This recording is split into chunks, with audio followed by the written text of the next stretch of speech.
వల్లభనేని వంశీని అక్రమంగా అరెస్టు చేశారని, ఇది కూటమి ప్రభుత్వం కుట్రపూరిత చర్య అని వైఎస్సార్సీపీ నేత మాజీ మంత్రి అంబటి రాంబాబు విమర్శించారు. అసలు వంశీని ఎందుకు అరెస్టు చేశారో సరైన కారణం చెప్పలేదని, ఓ తప్పుడు కేసు పెట్టి వంశీని ఇరికించే ప్రయత్నం చేస్తున్నారని అంబటి మండిపడ్డారు. వంశీ అరెస్టుపై డీజీపీని కలిసి రిప్రజెంటేషన్ ఇవ్వడానికి వచ్చిన అంబటి మీడియాతో మాట్లాడారు. వంశీని అక్రమంగా అరెస్టు చేశారు, ఎందుకు అరెస్టు చేశారో అర్థం కావడం లేదు, తప్పుడు కేసు పెట్టి ఇరికించారు. వంశీ టీడీపీ నుంచి వైఎస్సార్సీపీలోకి రావడం వల్ల చంద్రబాబు, లోకేష్లు కక్షగట్టారు. ఎన్నోసార్లు అరెస్టు చేయాల్సిన ప్రయత్నించినా కోర్టుకు వెళ్లి ప్రొటెక్షన్ తెచ్చుకున్నాడు వంశీ. ఇది తప్పుడు కేసు అని అందరికీ తెలుసు. కనీసం వంశీని భార్య కలవడానికి కూడా ఎన్నో ఆంక్షలు పెట్టారు పోలీసులు.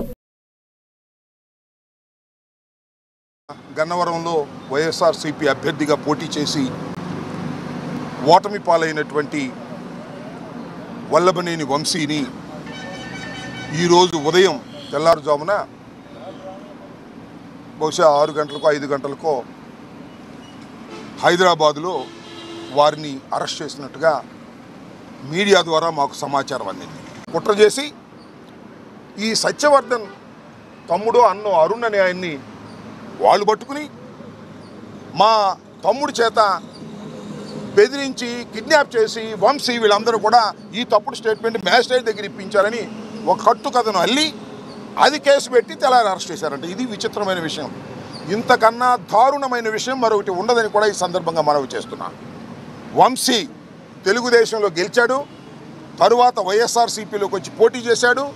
అందువల్ల వంశీ మీద చంద్రబాబు నాయుడు గారు అదేవిధంగా లోకేష్ గారు కక్ష కట్టారు. మా పార్టీలో గెలిచాడు, మా పార్టీలో గెలిచి వైసీపీలోకి వెళ్ళి పోటీ చేశాడు, మమ్మల్ని అనేక సందర్భాల్లో విమర్శించాడు.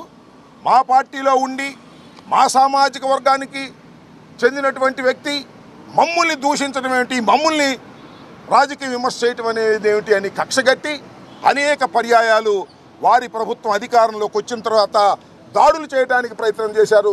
కొన్ని సందర్భాల్లో వంశీని ఎలిమినేట్ చేయాలని కూడా ప్రయత్నం చేసినటువంటి విషయాలు నేను మీకు ప్రత్యేకంగా చెప్పవలసిన అవసరం.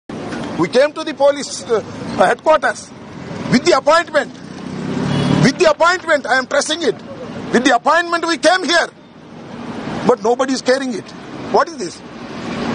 అంటే నేను అనేది ఏంటంటే పోలీస్ హెడ్ క్వార్టర్లోనే ఇంత దారుణంగా ఉంటే ఇంకా చిన్న పోలీస్ స్టేషన్లో ఏముంటుంది చెప్పండి. The head quarter of the state. This is the situation in Andhra Pradesh. ఇది ఉన్న వాస్తవం, ఇదే విషయాన్ని చెప్తున్నాం.